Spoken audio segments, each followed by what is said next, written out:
I hope you're well. Alhamdulillah, I'm terrific. Mm. A greetings to our listeners too. Well, first, let me start because they are clearly saying that it's not that you don't have the money. In fact, the roads minister has been mentioning billions for roads. So you can find money. But it looks like you're not interested in doing the Suame interchange in a manner in which it was originally intended. Are you intentionally either defunding or reducing the scope of work for Suame interchange? Exactly what is the plan? You know, the New Patriotic Party members can sometimes be very, very shameless. And I recall an analogy that our party chairman, General Mosquito, used some time ago to describe them. That they behave like the bird that muddies the water downstream and jumps onto the bank and starts screaming that the water is muddy. You get the chunk of your support and loyalty from Kumasi. You had power for 8 good years, and the gridlock in and around the Suame area existed long before you got power. And for 8 years, you did nothing about it. Nothing. In the 8th year, you start this project and promise the people of Kumasi and the Ashanti region that you were going to finish it by the end of the year. That too, you failed. And you just didn't fail to complete the project. Your incompetent management of the economy led to a situation where those who were willing to lend you money to do the project withdrew their support. And then within a year, you are not ashamed to state that Kumasi deserves better. Really, indeed, Kumasi deserves better. Why should Kumasi deserve better only when you are in opposition? So if I were in their shoes, I'll be hiding. The fact of the matter is, when we took over as a government, there was no funding for the project because the lenders, as a result of the debt exchange program, had stopped funding the project. And the project had not even gone beyond 10% of work done, physical work on the ground, not more than 10%. Not more than 10% Not more than 10%. of work was what you inherited. Exactly. You see. But President Mahama, being the nation builder that he is, and the fixer that he is, decided not to pass the buck and decided not to abandon the project, because that project is not just for the people of Asantiman. It's for the people of Ghana. It's a critical road project. Indeed, it is a focal traffic distribution point linking the north to the south. And so it's a critical project for the country. And President Mahama sees it so. And so he decided that it needed to be done. Now, when we did the assessment, so now we realized that going by the design, the original design, it was going to affect some about 2-story buildings on the way and a mall, a very popular mall around the area. And the compensation that was required to pay to these property owners was over 100 million Ghana cedi. And that over 100 million Ghana cedis for compensation was not part of the original project costs. And so the government was now going to have to find an additional over 100 million Ghana cedis to compensate these property owners before we could carry out the original design. You need, even if we were able to get the money, and President Mahama committed to get the money to complete it without depending on the original lenders who had pooled their funds. so aside looking for money to pay for the project itself, Yes. you now need to find an extra 100 million for compensation. Over 100 million for compensation, which was not part of the original cost. I see. Yes. So we thought that the purpose of doing that project was not only for beautification. It was to solve a problem. And was that the only way to solve the problem? No, it wasn't. A fourth tier was not the only way to solve the problem. Indeed, we identified that the problem was going to even be better solved.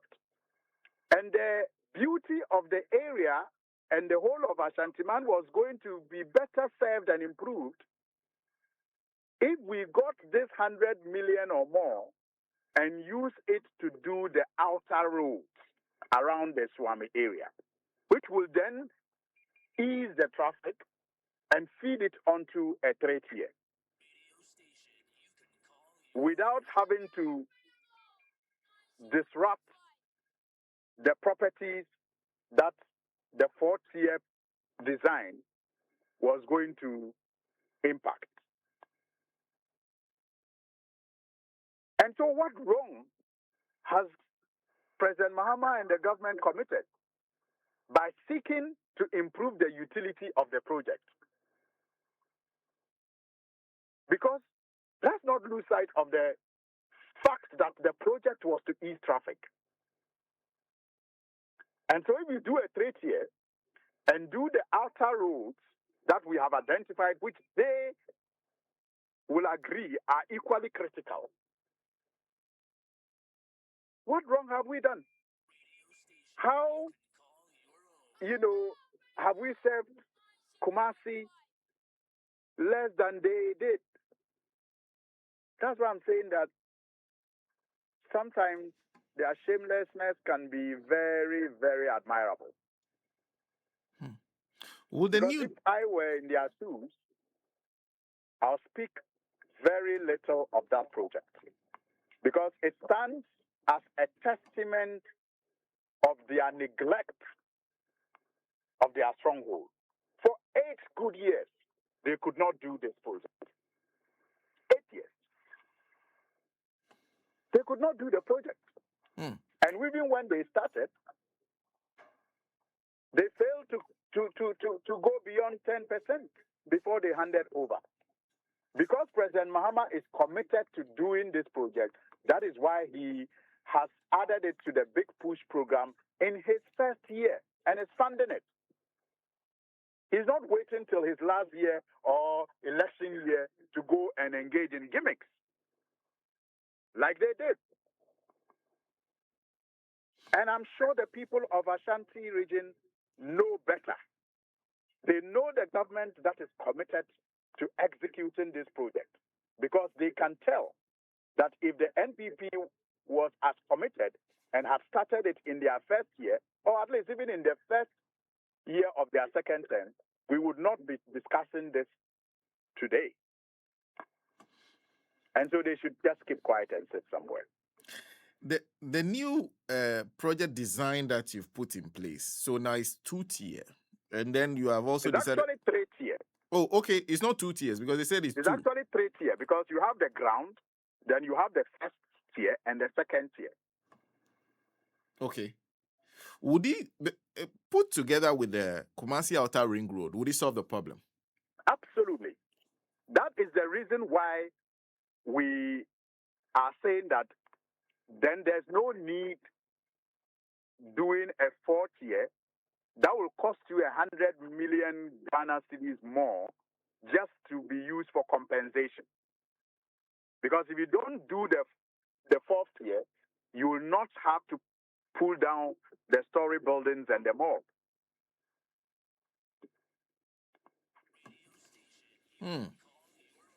I see. So for you, it was much more cost effective and far better use of our money than to go ahead and do the 4 years. Absolutely.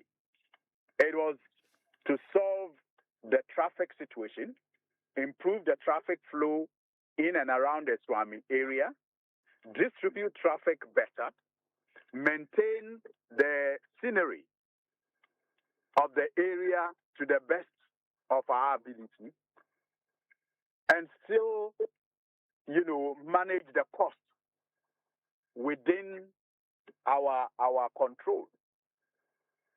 Remember that they destroyed the economy before they left.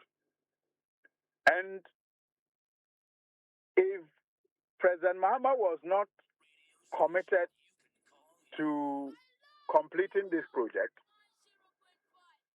he would have simply used the excuse of the battered economy they left behind to abandon the project.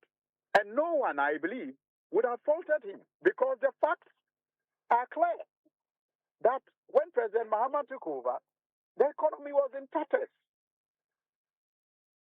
And it is the reason why the original lenders of the project pulled out. And so President Mahama could have simply said that, well, you destroyed the economy. We cannot even borrow to do the project. And so let's wait until the economy is back on its feet so that we can consider the project. But President Mahama sees a problem that you were engaged in political gimmicks without commitment to resolve. And he has decided that it has to be resolved. Whether our economy is in a good shape or not, it has to be resolved. And it has to be resolved within budget and within time. I see. What we are doing. How much progress has been made since the MDC came to power on the project? I think the last report put it at about 15%. They have been doing some relocation of, utilities. Even that, they have done it a number of times because of these, challenges in the area. But we are very confident that by the end of next week, the final design would have been out, and I'm sure that the contractor will move faster than he's currently moving. I see. I wanted an update on the big push projects. Anyway, if you don't mind, where are you now with most of them? Is work progressing? Steadily. Many of them are progressing steadily.